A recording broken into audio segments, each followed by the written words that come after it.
নমস্কাৰ এই মুহূৰ্তত আহি পৰিছে ৰাতিপুৱাৰ কেইবাটাও বিগ ব্ৰেকিং নিউজ। আজি হৈছে 22 জুলাই। এটা নহয় দুটা নহয় 7 টকাই আঁচনি বেংক একাউণ্টত টকা সোমাব। মহিলা আৰু পুৰুষ সকলোৰে বাবে ভাল খবৰ দিছে মুখ্যমন্ত্ৰী ডক্টৰ হিমন্ত বিশ্ব শৰ্মাই। অৰুণোদয়ৰ প্ৰতিজন হিতাধিকাৰীৰ বাবে গুৰুত্বপূৰ্ণ খবৰ। যদি আপুনি চৰকাৰী কৰৰ বাবে আবেদন কৰিছে, চৰকাৰী কৰৰ প্ৰথম কিস্তি টকা ৰিলিজ কৰা হ'ব আৰু 100 দিনৰ ভিতৰতে আপোনাৰ চৰকাৰী কৰখন সম্পূৰ্ণ কৰিব লাগিব, অন্যথা চৰকাৰী কৰ টকা ঘূৰাই দিব লাগিব। যিসকল হিতাধিকাৰীৰ ৰেচন কাৰ্ড আছে আজি কৰিব লাগিব এইকেইটা গুৰুত্বপূৰ্ণ কাম, অন্যথা 1 আগষ্টত আপুনি ৰেচন কাৰ্ডৰ চাউল চেনি দালি লগতে নিমখ আপুনি নাপাব। কেৱল এয়াই নহয়, আত্মীয়গোটৰ প্ৰতিজন মহিলাৰ 25,000 টকা সোমাব। এইমাত্ৰ মুখ্যমন্ত্ৰীৰ বৃহৎ ঘোষণা। লগতে কেইবাটাও ৰাজনৈতিক খবৰৰ লগতে অৰাজনৈতিক খবৰ যুগুত কৰা হৈছে আজিৰ দিনটোত। গোটেই অসম তথা ভাৰতৰ বিভিন্ন প্ৰান্তৰ পৰা যুগুত হৈছে কেইবাটাও ডাঙৰ খবৰ। এনেবোৰ খবৰ নিতৌ পাই থাকিবলৈ চেনেলটি ছাবস্ক্ৰাইব কৰি ভিডিঅ'ত এটা লাইক কৰিবলৈ নাপাহৰিব। আজিৰ আমাৰ প্ৰথম দশমে গুৰুত্বপূৰ্ণ খবৰ হৈছে অসমবাসীৰ বাবে এটা ডাঙৰ খবৰ। কেঁচাগড়ৰ ছাৰ্ভে কৰাৰ পিছতো পকীকৰ নোপোৱা সকলোৰে বাবে ভাল খবৰ আহি পৰিছে। 100 দিনৰ ভিতৰতে আপোনাৰ চৰকাৰী ঘৰখন সম্পূৰ্ণ কৰিব লাগিব। আপুনি এতিয়ালৈকে চৰকাৰী ঘৰ টকা পোৱা নাই নেকি? তেন্তে আপোনাৰ বাবে ভাল খবৰ দিছে অসমৰ মুখ্যমন্ত্ৰী ডক্টৰ হিমন্ত বিশ্ব শৰ্মাই। চৰকাৰী ঘৰৰ তালিকাত আপোনাৰ নাম আছেনে নাই? শীঘ্ৰে সকলো দৰিদ্ৰ পৰিয়ালে পাব চৰকাৰী পকীকৰ। সকলো দৰিদ্ৰ পৰিয়ালৰ বাবে কেন্দ্ৰ চৰকাৰে দিছে নতুনকৈ ছাৰ্ভেৰ সুবিধা। যিসকল হিতাধিকাৰীয়ে চৰকাৰী ঘৰৰ তালিকাত নাম অহা নাই বা চৰকাৰী ঘৰ টকা পোৱা নাই, সেইসকল হিতাধিকাৰীৰ বাবে নতুনকৈ চৰকাৰী ঘৰত ছাৰ্ভেৰ সুবিধা প্ৰদান কৰিছে। অতি শীঘ্ৰে নতুনকৈ চৰকাৰী ঘৰৰ বাবে ছাৰ্ভে কৰিব পাৰিব। শীঘ্ৰে আৰম্ভ হ'ব নতুনকৈ ছাৰ্ভেৰ কাম কাজ। আপোনাৰ কেঁচা ঘৰৰ ছাৰ্ভে মোবাইলৰ জৰিয়তে আপুনি নিজেই কৰিব পাৰিব। যদি আপুনি এতিয়ালৈকে চৰকাৰী ঘৰ পোৱা নাই, আপুনি দুখীয়া বা আপোনাৰ ঘৰত পকী কৰা নাই, তেন্তে আপোনাৰ বাবে এই সুবিধা প্ৰদান কৰিছে চৰকাৰৰ ফালৰ পৰা। কেঁচা ঘৰৰ এখন ফটো দিয়ক আৰু আপুনি পাওক চৰকাৰী পকী ঘৰ। আৰু চৰকাৰী ঘৰ মাত্ৰ 100 দিনতে লাভ কৰিব আপুনি। যাৰ এতিয়াও কেঁচা ঘৰ আছে তেওঁলোকে শীঘ্ৰে পাব চৰকাৰী পকী ঘৰ। কোনো দৰিদ্ৰ পৰিয়াল কেঁচা ঘৰত থাকিব নালাগে। কেঁচা ঘৰৰ ছাৰ্ভে কৰাৰ পিছত যদি আপুনি পকী ঘৰ পোৱা নাই, তেন্তে আপোনাৰ বাবে ভাল খবৰ। অসমৰ মুখ্যমন্ত্ৰী ডক্টৰ হিমন্ত বিশ্ব শৰ্মাই চৰকাৰী ঘৰক লৈ কৰিলে বৃহৎ ঘোষণা।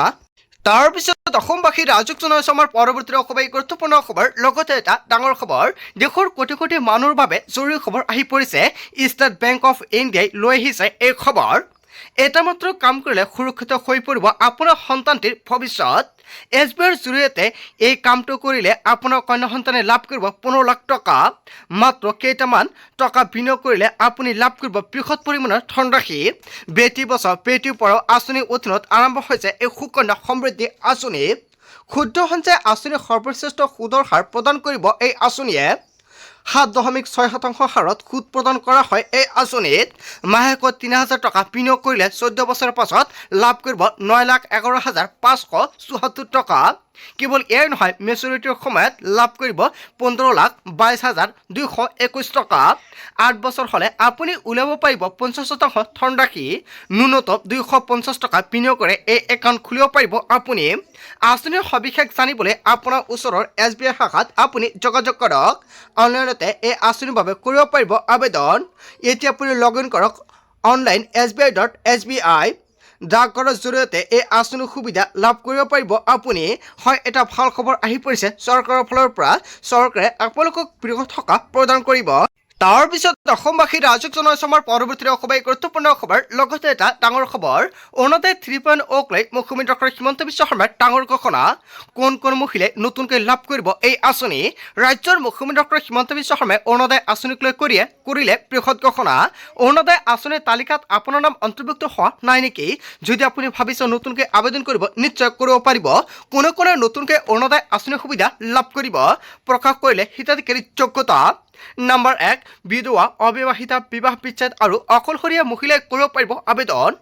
নম্বৰ 2, তৃতীয় লিংগৰ ব্যক্তি, দিব্যাংগ অধিকাৰ আইন 2016ত অন্তৰ্ভুক্ত ব্যক্তিয়ে কৰিব পাৰিব আবেদন। নম্বৰ 3, চৰকাৰী পঞ্জীকৃত বৃদ্ধাবাসত বাস কৰা মহিলাই কৰিব পাৰিব আবেদন। নম্বৰ 4, পৰিয়ালৰ মূল উপাৰ্জনকাৰীজন বৃদ্ধ বা দিব্যাংগ হ'লে কৰিব পাৰিব আবেদন। নম্বৰ 5, আশ্ৰয়হীন পৰিয়ালৰ মহিলাই কৰিব পাৰিব আবেদন। কোনে কোনে এই সুবিধা লাভ কৰিব চৰকাৰৰ ফালৰ পৰা SOP জাৰি কৰিছে। নম্বৰ 6, ভিক্ষাবৃত্তিত নিয়োজিত মহিলাই কৰিব পাৰিব আবেদন। নম্বৰ 7, ৰেচন কাৰ্ডৰ হিতাধিকাৰীয়ে কৰিব পাৰিব আবেদন। শীঘ্ৰে সাজু কৰক আপোনাৰ যাৱতীয় নথি পত্ৰ। আবেদনৰ বাবে প্ৰয়োজন হ'ব আধাৰ কাৰ্ড, ভোটাৰ কাৰ্ড আৰু ৰেচন কাৰ্ড। ৰঙীন ফটো আৰু বেংক একাউণ্ট। যদিহে এতিয়াও আপুনি অৰুণোদয় আঁচনি পোৱা নাই তেন্তে শীঘ্ৰে কৰক আবেদন। আগষ্ট মাহৰ পৰা নতুনকৈ আবেদন প্ৰক্ৰিয়া আৰম্ভ হ'ব। যোগ্য বিবেচিত হ'লে কৰিব পাৰিব অৰুণোদয় আঁচনিৰ বাবে আবেদন। অৰুণোদয় 3.0 লৈ মুখ্যমন্ত্ৰী ডক্টৰ হিমন্ত বিশ্ব শৰ্মাৰ বৃহৎ ঘোষণা। অৰুণোদয় আঁচনিৰ তালিকাত আপোনাৰ নাম অন্তৰ্ভুক্ত হৈ আছে নেকি? তেনে ক্ষেত্ৰত আপোনাৰ বেংক একাউণ্টত 3 আগষ্টত অৰুণোদয় আঁচনিৰ টকা পোনে পোনে সোমাব 1250 টকা। এতিয়ালৈকে অৰুণোদয় আঁচনিৰ টকা বৃদ্ধি হোৱা নাই। অৰুণোদয় আঁচনিৰ তালিকাত নাম থাকিলে অতি শীঘ্ৰে প্ৰতিগৰাকী হিতাধিকাৰীয়ে ডিবিটি লিংক কৰক, অন্যথা আপোনাৰ একাউণ্টত অৰুণোদয় আঁচনিৰ টকা নোসোমাব। যিমান পাৰে সকলোকে শ্বেয়াৰ কৰি জনাই দিব। তাৰ পিছত অসমবাসী ৰাজক জনাইছে আমাৰ পৰৱৰ্তী খুবেই গুৰুত্বপূৰ্ণ খবৰ। লগতে এটা ডাঙৰ খবৰ, প্ৰধানমন্ত্ৰী পদৰ পৰা পদত্যাগ কৰক নৰেন্দ্ৰ মোদীয়ে। হয়, আন এটা বিগ ব্ৰেকিং নিউজ আহি পৰিছে। ৰাহুল গান্ধীয়ে কৰিলে বৃহৎ ঘোষণা, পদত্যাগৰ দাবী কৰিলে ৰাহুল গান্ধীয়ে। কেৱল মোদীয়েই নহয়, অমিত শ্বাহ আৰু ধৰ্মেন্দ্ৰ প্ৰধানেও পদত্যাগ কৰক। সংসদৰ পৰা ওলাই গজুৰি দিছে ৰাহুল গান্ধীয়ে।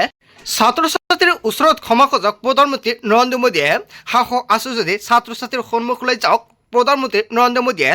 যুৱ প্ৰজন্মৰ ভৱিষ্যত ধ্বংস কৰি পেলাইছে প্ৰধানমন্ত্ৰী নৰেন্দ্ৰ মোদীয়ে। যুৱ প্ৰজন্মৰ সৈতে ঘৃণনীয় আচৰণ কৰিছে প্ৰধানমন্ত্ৰী নৰেন্দ্ৰ মোদীয়ে।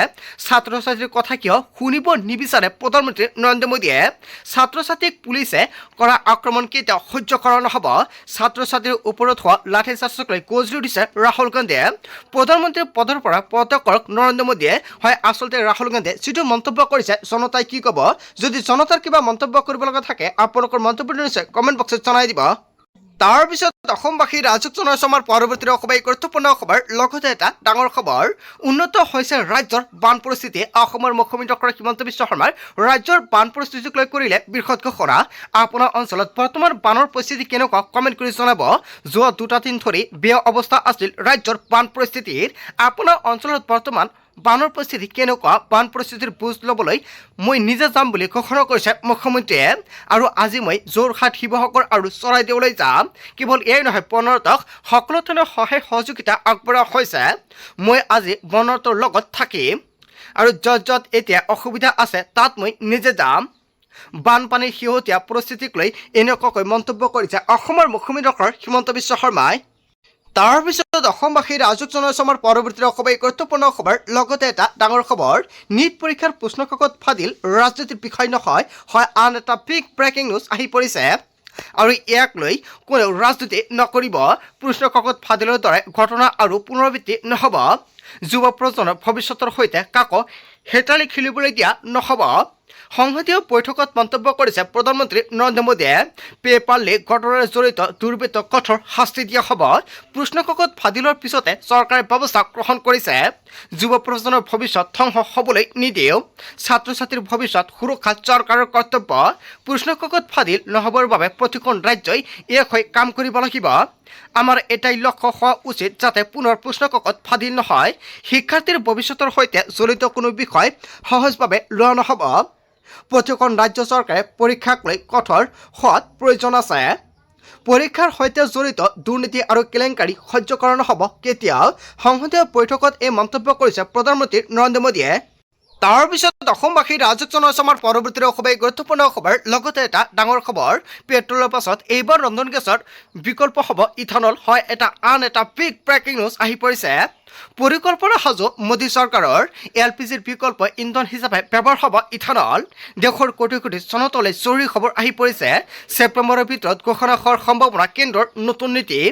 জৈৱ ইন্ধনৰ উপযুক্ত ব্যৱহাৰ কৰাৰ পৰিকল্পনা চৰকাৰৰ। পেট্ৰলিয়াম আৰু প্ৰাকৃতিক গেছ মন্ত্ৰালয়ৰ ডাঙৰ সিদ্ধান্ত।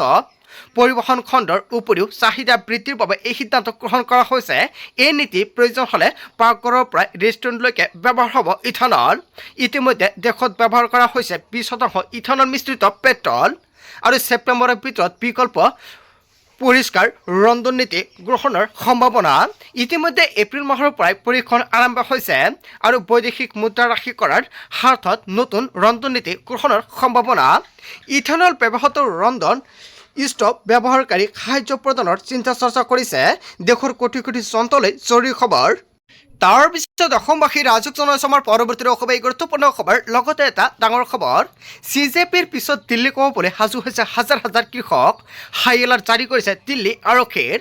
কৃষকৰ গৰ্জনত কঁপিছে মোদী চৰকাৰ ভাৰত আমেৰিকাৰ বাণিজ্যিক চুক্তিৰ বিৰোধিতাৰে প্ৰতিবাদ গাড়ীয়ে গাড়ী আহিছে কৃষক বন্ধ কৰি দিয়া হৈছে চম্বু বৰ্ডাৰ 163 ধাৰা জাৰি কৰিছে দিল্লী আৰক্ষীয়ে মোতায়েন কৰা হৈছে অতিৰিক্ত সুৰক্ষা বাহিনী প্ৰতিবাদকাৰীক বাধা দিবলৈ ৰেপিড দিছে আৰক্ষীয়ে কেৱল এয়াই নহয় এফালে ছাত্ৰ ছাত্ৰীৰ প্ৰতিবাদ আনফালে কৃষকৰ ভয়ংকৰ প্ৰতিবাদ আৰু ইতিমধ্যে কেইবাগৰাকী কৃষক নেতাক আটক কৰিছে হাৰিয়ানা আৰক্ষীয়ে চৰকাৰৰ সৈতে আলোচনা কৰিবলৈ সাজু আছো বুলি ঘোষণা কৰিছে কৃষকৰ ফালৰ পৰা CJPৰ পিছত দিল্লী ক'বলৈ সাজু হৈছে হাজাৰ হাজাৰ কৃষক হয় কৃষকসকলে যিটো সিদ্ধান্ত গ্ৰহণ কৰিছে জনতাই কি ক'ব যদি জনতাৰ কিবা মন্তব্য কৰিব লগা থাকে আপোনালোকৰ মন্তব্যটো নিশ্চয় কমেণ্ট বক্সত জনাই দিব আজিৰ মূল ভিডিঅ'খনত আপোনালোকক এইখিনি সৰু কেইটামান ইনফৰমেশ্যন দিবলগীয়া আছিলে ভিডিঅ'টি ভাল লাগিলে লাইক কমেণ্ট শ্বেয়াৰ কৰক চ' থেংক ইউ ফৰ ৱাচিং ফুল ভিডিঅ'